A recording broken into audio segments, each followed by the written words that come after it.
Board. Hi guys, how are you? It is Monday, although you may not watch this on a Monday, but I am back at recording emergency medicine for you. I've been hanging back and waiting until you got the first basic life support in Recover done. And hopefully this will make a little bit more sense and go a little bit more smoothly. So it is a really great blessing that we have this Recover offered to us. And so it may make it a little bit easier. Why can't I get the slideshow to be the full screen? Here we go. Um, for us to go through emergency medicine. So a couple of links that are on it. And that is the Recover website.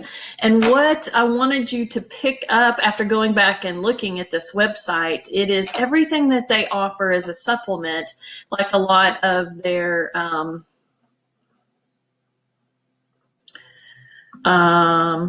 if you see on the left, a lot of their supplemental information, some documents, organizational charts, worksheets, that kind of thing. It was everything that I could access without paying to actually access it. So one thing that after looking through here that's kind of cool is this emergency drug dosage chart. And hopefully you have something pretty similar to that. So it's a really good reference. I would maybe show it to your veterinarians, or make sure that your crash cart has something in it pretty similar to that. And we'll get into what needs to be included into this crash cart. So that is that on the front page. Also in your McKernan, chapter 26 is emergency medicine, and you need to do that chapter. And I don't want it. I know I say it's due next week. I don't want it. I can't collect them and grade them, and I sure as heck don't want pictures of every page of the McKernan, but you need to do it. This is really important. So this is an area, emergency medicine is an area we're going to be faced with, kind of depending on your clinic. It may be often, it may be on a daily basis if you're working in emergency medicine, or it may be just once in a great while. But how you react in this situation is going to be very important. So life-threatening. That's why I love working in veterinary medicine. You never knew what was going to come in the door. And that also means block tomcats. That's an emergency. Hit by cars, obviously. Big dog, little dogs. All of those really critical, emergent kind of situations that just come flying in the door that you have to stop everything and deal with. It is such an adrenaline rush. I'm kind of a junkie like that, and getting to be more and more since my life changed many years ago. So it demands a lot. It demands a lot out of you. In these first few emergencies, when you come in, you are going to get pretty hyped up yourself. Your emotions, your heart rate, all of those things are just going to be out of control. And we need to start doing it in a very quick, confident assessment, so that you can start some screening, some diagnostics, and immediate therapies are possible right away. So keeping yourself calm and under control is going to be really important in that, and then being able to contribute really positively. And a technician will do that. And it's going to take some experience, though. You're going to need to see 4 or 5 emergencies. In your first few, you're going to kind of blow it and not use all of your skills in a quick, proficient, and calm manner. And that calm is the most important, man. We've got to keep control of our emotions and be very quick and proficient when we're doing those things. And what it's going to take is just practice doing it. So unfortunately, these kind of situations need to be discussed as you guys are like considering starting your summer internship soon. Not yet. Don't start those hours yet. They're not counting. There's a lot of structure in the summer internship. There's discussion boards and assignments and those kind of things. So I'll send out an announcement about that. But this is something that you guys need to role play in your clinics. But what I was going to say is you need to even talk to your owners or your veterinarians like, hey, what do you want me to do in an emergency situation? You want me to jump in, or you you want me to stay out of the way, or what is my role? And I think if you guys got through all 5 modules, which you had to get your certificate, that 5th module is all about the teamwork that is involved. So knowing what your role is that they want, okay? And so role play. And I know role play is dorkier than dorky, but you need to know. So think about things like when the phone rings and it is a screaming and crying and a hysterical owner who just ran over her cat in her driveway, and she is hysterical, and she is telling you that it's bleeding and its leg is like back here like this. And who handles that phone call? Like, do you let your receptionist continue to talk through that phone call with that crazy client or very disturbed, distressed client? Or do you get a technician on the phone so that they can, with their knowledge and skills, start that triage right away? Because that client may need to stop bleeding or establish an airway or start chest compressions, and maybe your receptionist is not trained to do that. So thinking about who answers the phone, can you give directions to your clinic in a frantic owner? Then once they pull in, what's the plan? Do you guys all like sit and look out the window like this, like, is she here yet? No. Who goes outside and picks them up and carries them? Then where do you go with that patient? Do you go to the exam room? Which the answer needs to be no. You need to go straight to your treatment room or your emergency area that you have set up. And that's typically going to be your treatment room. And then who takes the client, and that needs to be where your receptionist takes that client and gets some information, gets a history, talk to them about what's happening at that point, because you guys need to get busy. And so then once you get to the treatment room, what is your role in that team? What are you doing? Okay. So having a plan is super important. So unfortunately, the success rate is pretty humbling. Let's look at the success rate in humans. 60 to 70% of people are not discharged after a cardiac arrest. Okay, that means they die. Okay, they don't leave the hospital. 70% in cardiac arrest die in human medicine. Okay, and then in veterinary medicine, it's even less. 35 to 45% of patients will regain spontaneous circulation. But that doesn't mean that we're maintaining it. You can regain it for a short time, but then not retain it. So 2 to 10% of veterinary patients will be discharged from the hospital post cardiac arrest.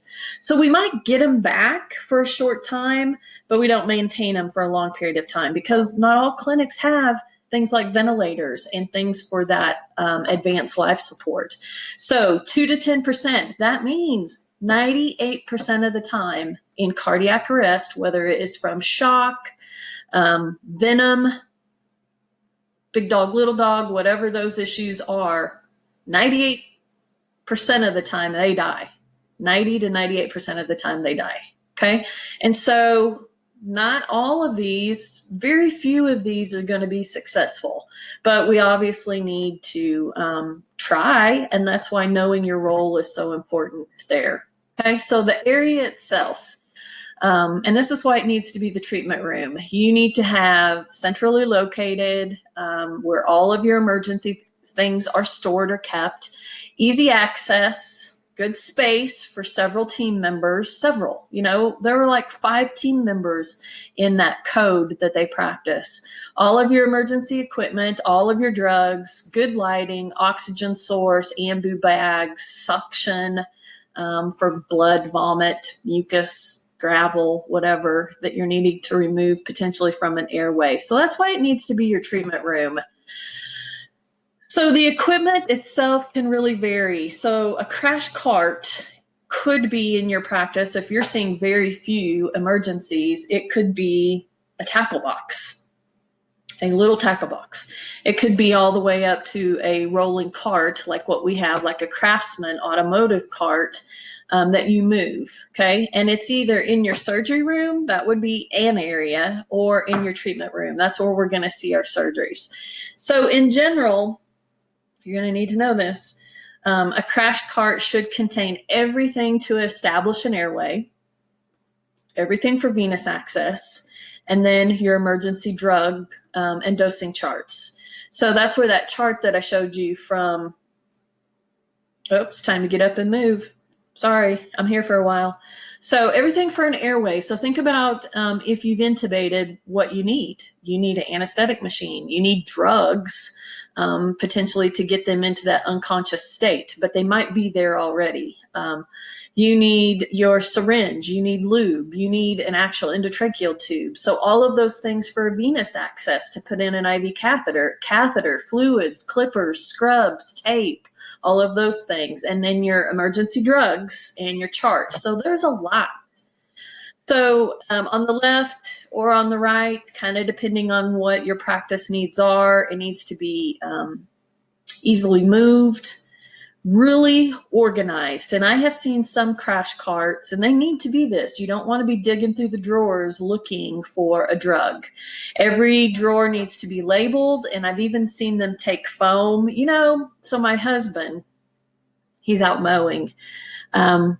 He has that shop or his garage where he has the pegboards and he has the hammer outlined. So anytime I use the hammer or the hoe or the shovel, all of them have their spot. And so I have been working outside and not returning the tools like I'm supposed to, right? And so he can walk into the shop and say, "Where's my hammer?" Because it's missing. And so that's as organized as you need to be in your crash cart. I've even seen clinics that they have gone and taken foam and they have cut out the shape of bottles or laryngoscopes or whatever those items, and then those things sit down in there. So know what's missing. At the end of an emergency, you need to restock everything. That is not the time to run out of something.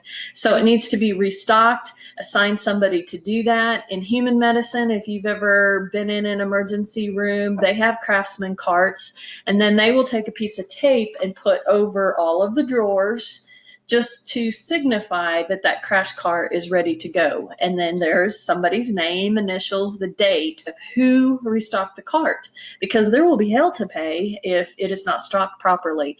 And then when there's an emergency, they rip the tape and they go to town. And so that needs to be somebody's job to restock it. And then weird accessory things like calculators.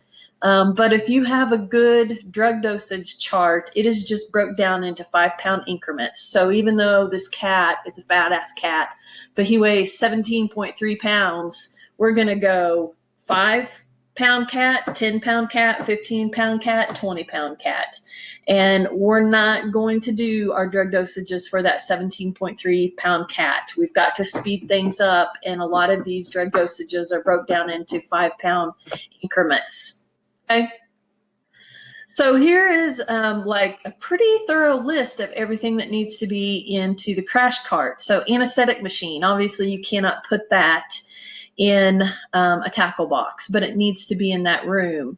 Chest drains, towels, blankets, blood pressure, ECG, endotracheal, esophageal, flashlights, fluids, catheters, clippers, heat, instruments. I mean, the list just goes on and on and on and on and on and on and on. But it's basically everything that you're going to have in a well-stocked treatment room. And that's why that's where you need to go. More supplies. Getting smaller, thinking smaller, as Dr. Pregel talks about. Tape, alcohol, bandage material, catheters, gloves, e-collars, paper towels, drains, 3-way stopcocks. The list just continues, doesn't it, to go on and on and on. So let's talk about triage. Triage is a lot of fun.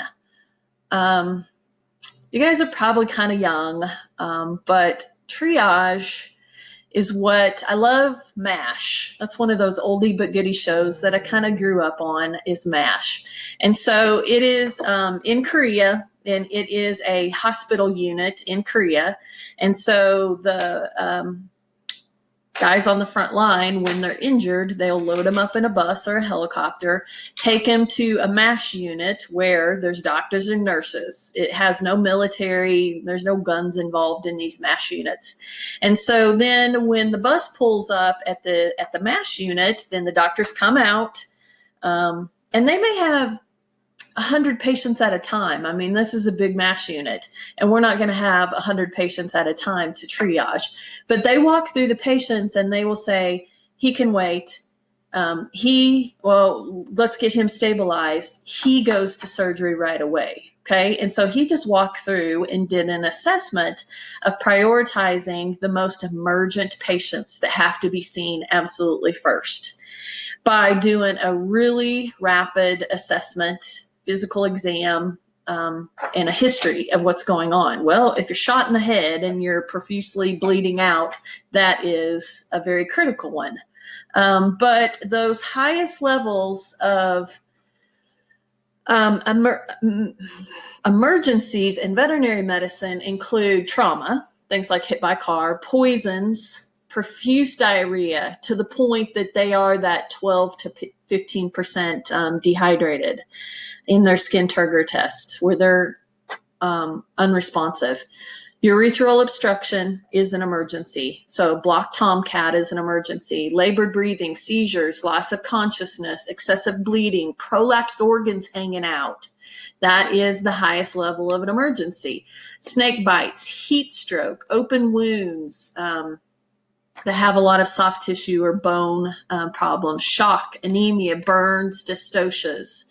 So those guys are all the highest level of triage. So but what if, and you have to assess those. And in a normal, pretty much small animal clinic, you're going to have a trauma come in. You're going to have a blocked Tomcat, and it's going to be pretty obvious. Okay, the blocked Tomcat needs to be seen before the annual vaccinations. Well, good job, you just triaged. But what if you have a blocked Tomcat, a fracture, a lab puppy with a femur bone sticking out of his leg, but he's still sitting there kind of happy and smiling and pretty clueless. But he truly is a fracture with an exposed bone, so he is the highest level. But we have a cat that is non-responsive, and you feel his abdomen, and he's got a softball in there of his bladder. And then what's our third one? Snake bite, but is still pretty with it, and his color still looks good. He's still breathing the same way, same way. What? Obviously, your blocked Tomcat is going to be your highest triage. That guy is the most critical. Then you're going to get it down to your snake bite, who's acting fine, and then the fracture that's acting fine. So you have to triage those guys. So there are, and you're going to have emergencies that by the time they get to you, they're dead in the car or the back of the truck. But there are three most common reasons why animals just die before our eyes. Okay, we have these different windows where we can help them in an emergency, but it comes down to why they just rapidly die. Okay, and that is ABCs: airway. If they have an airway obstruction, they're going to die quick.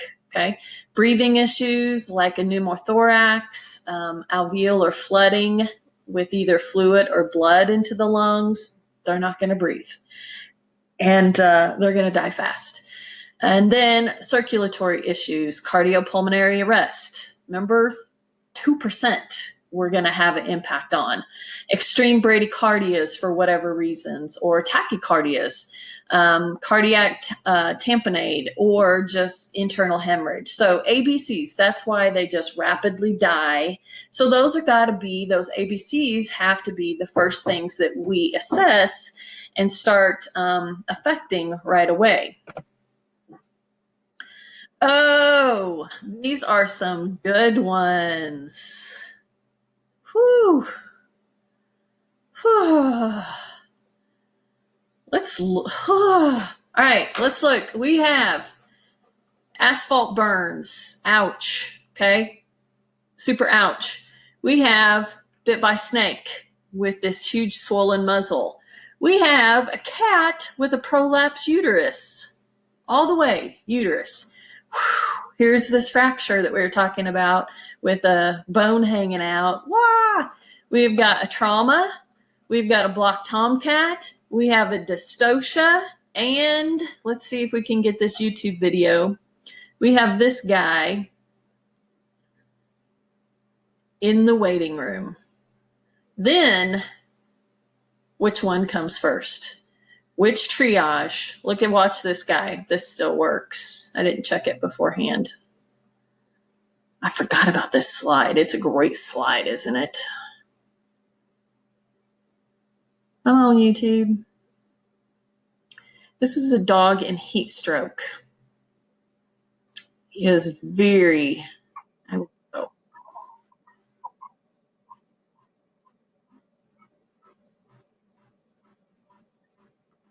reasons why dogs or animals die right before our eyes. ABC. This guy's airway, because of a heat stroke, is a problem, right? And so then you go back to assessing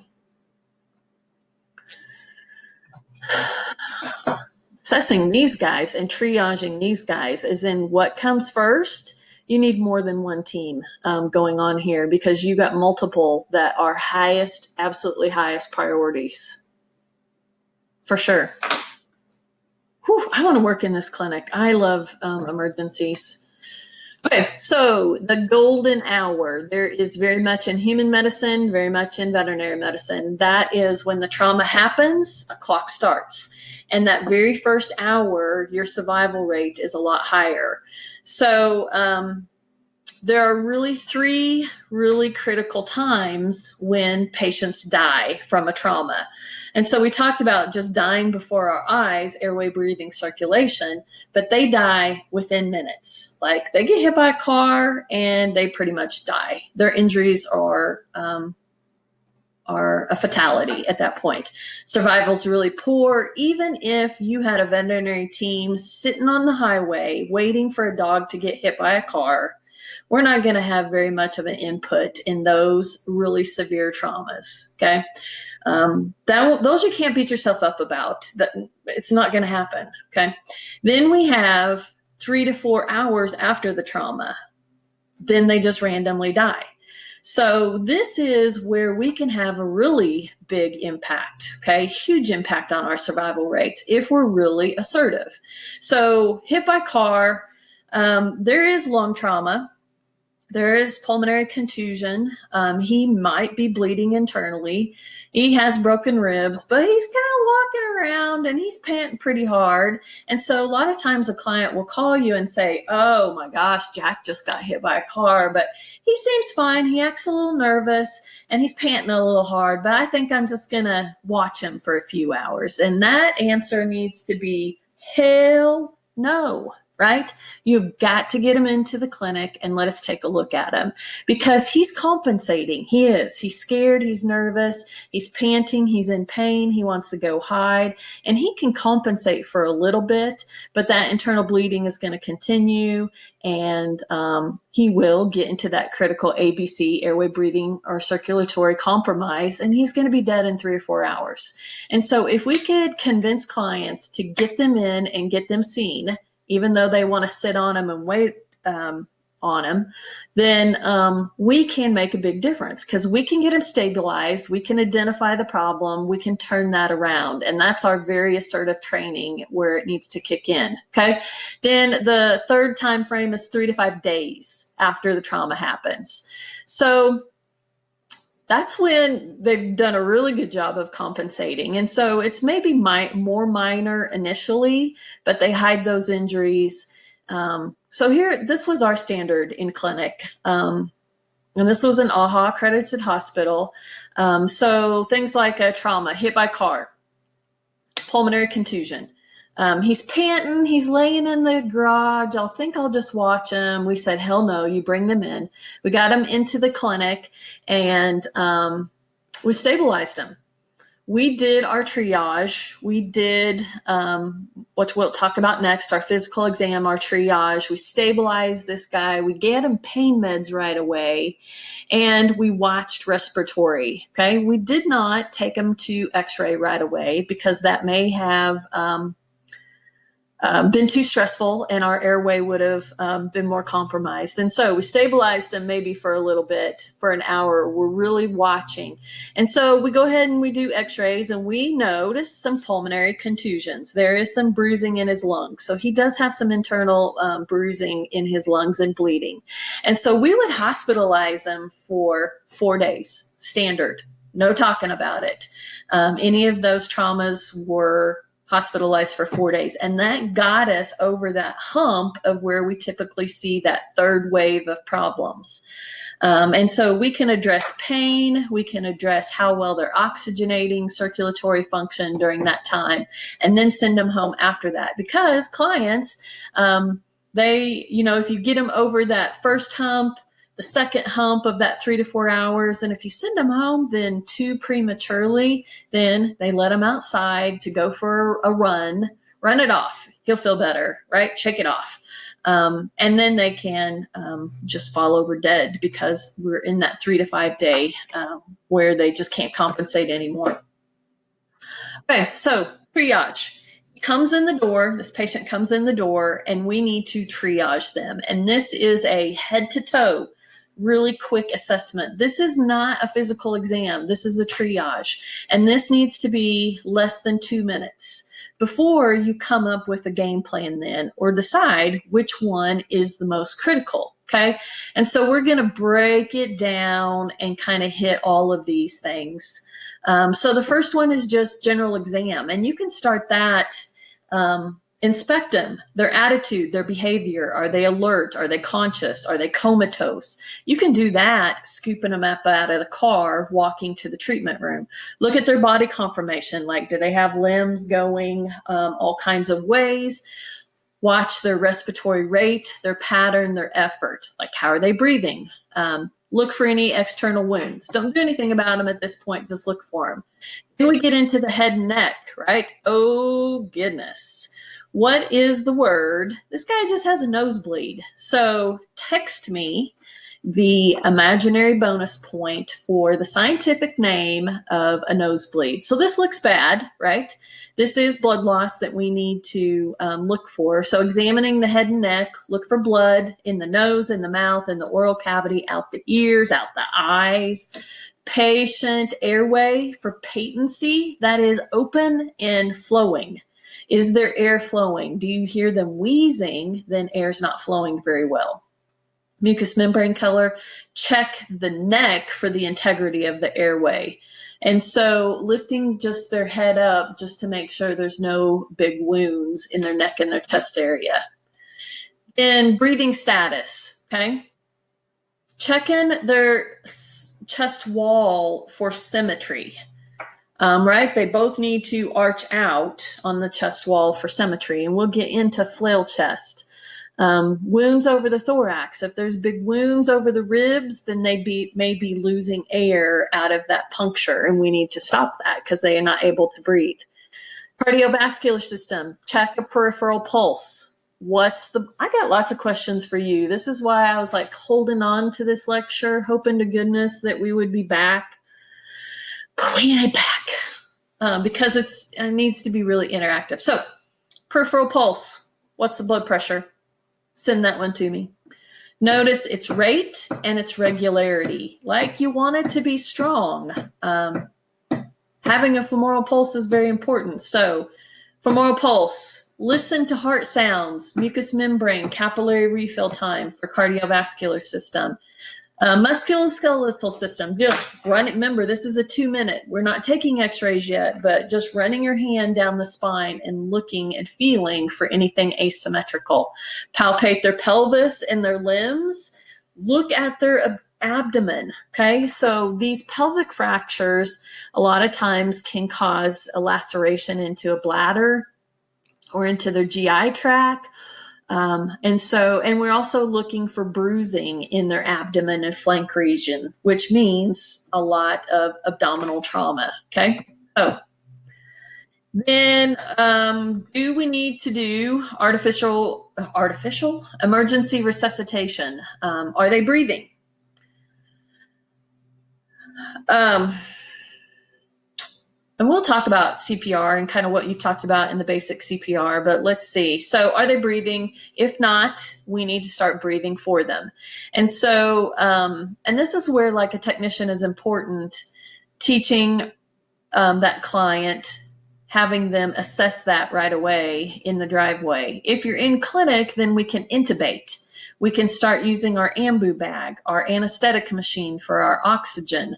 I'm really sidetracked by checking out this wound, this thoracic wound. He's not going to be breathing appropriately with that large of a wound over his chest, okay?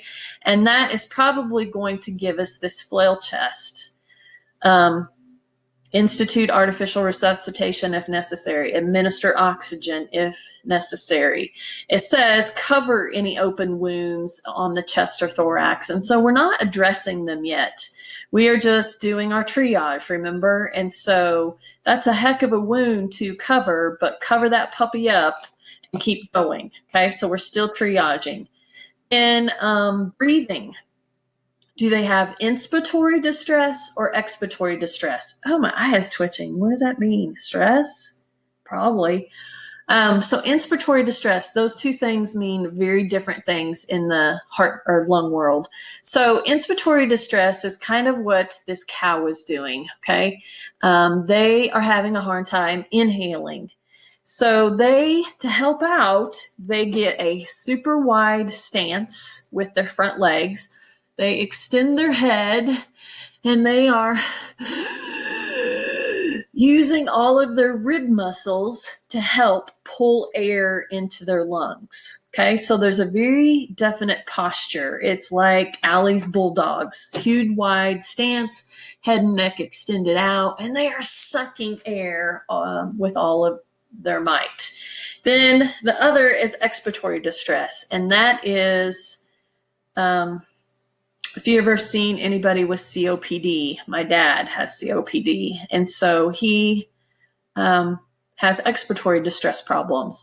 So that is a long, forceful expiration to the point that they are crunching their abs to do it. And they may get wheezy there. But they're trying to get small into a little ball to kind of help everything. And they may be doing it so hard that they will cause a rectal prolapse. They will protrude their anus. They are compressing so hard. So inspiratory distress, expiratory distress, know the difference. And is there a heartbeat? Is a heartbeat normal? Is there a femoral pulse? We know what that blood pressure is. Then what is their body temperature? This is super quick assessment. Is there hemorrhage? If there is, control it quickly, especially if it's like an arterial hemorrhage, which text me again, all of those things that we can do to control hemorrhage. Remember, twist. Now you do about 6. Okay. So control hemorrhage. Start an IV catheter, a large bore IV catheter, the biggest gauge you could shove into that blood vessel, because you're going to need lots of fluids. We are not getting down to baby drip rates. We're going to push lots of fluids, and we're also going to consider colloids, those big volume expanders. Okay. If there is acute body cavity bleeding, like into the thorax or to the abdomen, you have to go to surgery right away. So the picture is of a little neonate puppy that was just impossible to get a IV catheter into a vein, and they have done an intraosseous catheter into his femur. Temporarily immobilized fractures. I know we get sidetracked with that dangling leg and the bones hanging out, but that is really the least of their worries. Like worst case scenario, it could be amputated and we save their life. We have got to save their life first. Okay. So try, you might throw a really quick bandage on that just to kind of keep it from flopping around, but we're not dealing with that yet. Then relieve pain with analgesics, super important, okay? Now in this triage, we are ready to do a physical exam. So remember, the triage was a super quick 2-minute scan up and down. After we've done that and we've decided, shit, he comes first, right? Or shit, we need to go on. Remember, the client is still out with the receptionist getting some information. At that point, she's still crying. We're calming her down. We're talking to her beforehand about how she wants us to proceed. Because at this point, think about what we've done potentially. We have got drugs, we've got pain meds on board, we've got catheters in place. We've got maybe bandage material. So we have already probably eaten through at least $100 already. So having a really clear communication plan with clients so that you know what their wishes are beforehand. Like in human medicine, the emergency room doesn't stop a trauma and go out and talk to a client and talk to, a parent. Ooh, I don't want to make that association. Talk to a husband and wife and say, your son has this and we think it's going to be $9,000. Do you want me to proceed? Because the answer is yes, right? But we have financial limits on our patients and we need to kind of know what their wishes are, because just doing what we've done so far in our 2-minute assessment, we may be up to $100 to $150. And so now we're ready to do a physical exam. And so the physical exam has the mnemonic A crash plan, and that is the order that we will go through this physical exam. Okay. And so we can go through this kind of quick. So A is airway, right? They die because of airway, breathing, circulation. So now that we're doing our physical, airway, we've talked about. Now is where I want to talk about a flailed chest. Okay, so let me try to get in this picture. So a normal chest arched out, this way, and when they breathe, they do this, right? When you get a flailed chest, you have had a heck of a trauma to one side of their chest, and it has compressed their chest in. So they have 2 or more consecutive ribs that are broken. So now when those guys breathe, it expands on this side and it sucks it in on this side because we don't have that negative pressure anymore. So now they kind of breathe like this. So check out the 2 videos of flail chest and watch those. Let's just peek at one of them and see how quick it loads. We got time. I mean, what else are we doing? We're here till May.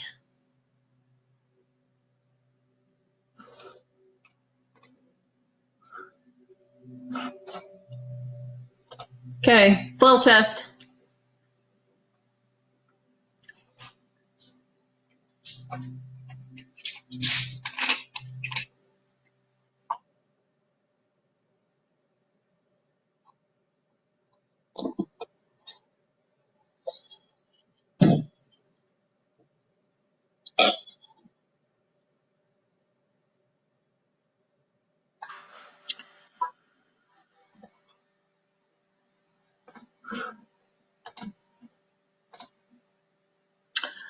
Yeah. 2 people clipping. We are emergent, right? We are CR into this very critical emergency. He is not respirating like he should. Okay.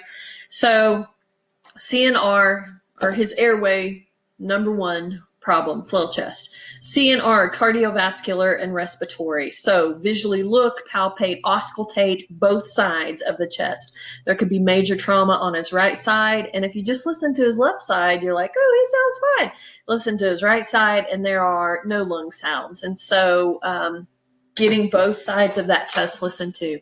So starting oxygen if necessary. If they are not oxygenating well, we need to help out by supplying oxygen. So there's a lot of ways to do this.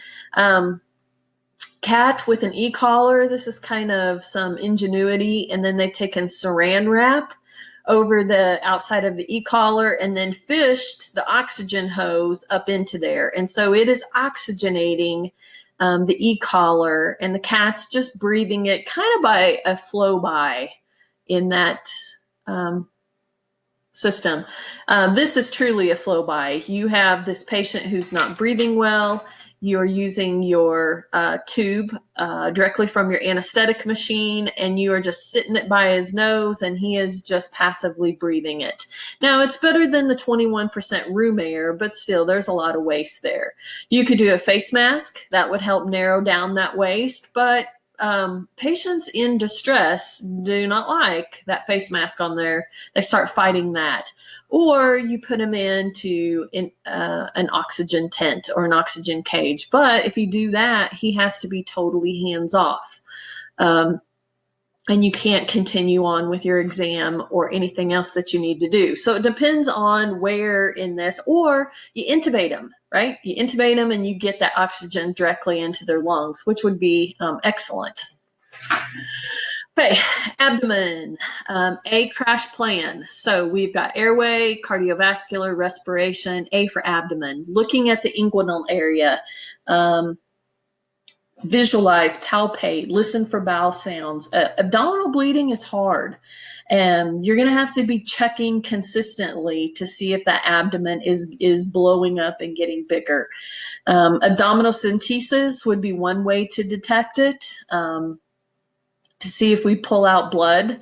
Other signs, though, visible clinical signs would be road rash on their abdomen. Femur or pelvic injuries probably have got some abdominal injuries too. So putting a pressure bandage on there for temporary, like vet wrap, and cranking it down basically pretty darn tight could control bleeding until you can kind of assess other things and then come up with a game plan, like does he need to go to surgery ASAP? A crash plan, spine, okay? And so in our triage, we just felt them up and down real quick. But spine, this is like mentation. Like, is he there? Does he have pupillary light response? Is there confusion? Pupil size? These all tell us about intracranial pressure and swelling. So this cat is in a posture called Schiff-Sherrington posture, okay? And so this is when you go scoop this cat up out of the back of the car, this is a bonk, bonk, bonk. This is a really bad prognosis when they're in this Schiff-Sherrington position, because this is a spinal injury way up into like C1, C2, okay, spinal fracture. And so nothing. I mean, it would be a vegetable all of his life, living on life support, which people don't do that to their animals. And so, Schiff-Sherrington, rigid front legs, totally flaccid back legs, and they are arching their head up and over their spine. Okay, so Schiff-Sherrington position is a no-go, but you don't tell the client that in the backseat of her car, and you don't say, "Oh, wah wah wah." But there are different kinds of spinal shock. So if hit by car, they've had a major trauma. There is just spinal swelling, intracranial swelling, that if you can get that swelling under control, then you reassess them then. So we had this Rottweiler who came in and was not using its back legs. It wasn't in Schiff-Sherrington position like this, but he was not using his back legs. So he had obviously had some spinal injury and inflammation. After we stabilized him, we took x-rays. His spine looked fine. His legs looked fine. There was structurally wasn't anything going on. And so the client wanted to euthanize him because they couldn't, this was a huge Rottweiler, they couldn't deal with 120 pound in a wheelchair. And so we said, please just overnight, let us have him overnight and let's see, because you just get some central nervous system swelling that can be addressed. So bonus points if you know a couple of drugs that help with swelling, intracranial pressure. Okay, think about those. Think about what you've seen them use in clinic. So we gave some of these drugs, one steroid, And the next morning we came in and this Rottweiler was standing up, wagging its little nublet of a tail. And it just needed time for that spinal shock to regress, and he was just fine. And so you want to talk about a client thinking that we were the bomb.com because he was walking the next day. And all it was some good steroids to kind of help this swelling. So H, okay, we're heading down into a crash plan, and that is head. We've talked about E, pelvis. Okay, looking at also genitalia, they can fracture their os penises. So looking in that pelvic area. L in a crash plan, okay, is limbs. Now we get to that fracture where we can stabilize it. And we're not talking about surgery yet, but just stabilize it so it's not flopping like this, using a splint and bandage. A crash plan down to A, arteries. I'm not talking big arteries. I'm talking little peripheral arteries, okay? This is not aortic. This is a little one. So compression, twisting, those little kind of guys that we can control. And then N is nerve. Doing toe pinches. Doing things like coming up onto the table and watching them, stand, flopping their legs up. And then two more guys, well, same cat position in shift Sherrington position. Okay, super bad. So that's a crash plan. Do it with me. ACRASHPLAN. That is the physical exam that we're going to go through. Okay. Woo! We've triaged them and we've done our physical exam. Now what? Okay. And these are the questions that need to be asked. And these are ultimately the veterinarian's call, but we need to follow along. And so, number one, are there additional diagnostics that we need to do? And the question's probably yes. Or the answer is yes, as in, do we need to do blood work? Do we need x-rays? What diagnostic information do we need to put together a plan? Then, should there be an additional observation period before we do anything else? And that's usually a yes. Remember, we want to get them through that 3 to 4 hours of just stabilizing them, controlling their pain before we move forward. 3 is immediate surgical intervention indicated, like that flail chest. You can't sit on that for 3 hours because that is impeding airway. And that is one of the 3 reasons why they die immediately. So is surgery needed right away? Can we do additional supportive care in the meantime? And that answer is yes. Fluids, pain medicine, supportive care, like keeping them warm, keeping them hydrated. Those are so freaking important. And then what's the anesthetic risk? We're not into a class 1 or a class 2. If we go to surgery, that risk is very high and you have to take that into account. Okay. And so now is the time that we're ready to go to a client with this game plan and let them know, okay, we've triaged them. We've done our physical exam. This is what we see so far. This is what we want to do immediately. This is what we may need to do over the next 3 or 4 days. This is what, we think is the outcome or the prognosis is going to be. And that comes with an estimate of what needs to be done. And remember, we've already gotten probably $100, $150 in just our triage, potentially. So that receptionist, even though I'm not dissing her at all, she has got to be gathering an initial indication of how far she wants us to go. And then when we get our physical exam done, we can come back to that client, sit down with them, explain it, answer their questions, give them their estimate, and come up with a game plan. So what is your role? Okay. Tons of things. Being very proactive is your role. Not a time to stand back and watch. Not a time to let your emotions get out of control. You assist them however you need to.